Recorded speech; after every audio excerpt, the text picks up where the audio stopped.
સાહેબ સુધી જાય છે. 2 દિવસ પહેલા સીએમ સાહેબે ક્લિયર કરી દીધું અને ફાઇલ પહોંચી ગઈ હોમ ડિપાર્ટમેન્ટમાં.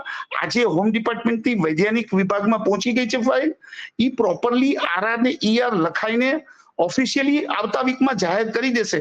હવે જ્યારે રાજ્ય સરકાર ભરતી બોર્ડને પત્ર લખે કે આરઆર ને ઈઆર ફાઇનલ થઈ ગયા છે એટલે પોલીસ ભરતી બોર્ડ છાપામાં જાહેરાત આપશે.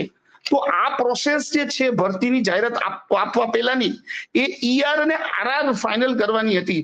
આ દર વખતે શું થાય છે, પીએસઆઈ અને એલઆરડી ને સાથે શારીરિક લાયકાતની પરીક્ષા માટે બોલાવવામાં આવે છે. તો મેં તપાસ કરી તો મને કહેવામાં આવ્યું છે કે લોકસભાની ચૂંટણીની જાહેરાત થાય એ પહેલા જાહેરાત 100% આવી જવાની પૂરેપૂરી સંભાવના છે.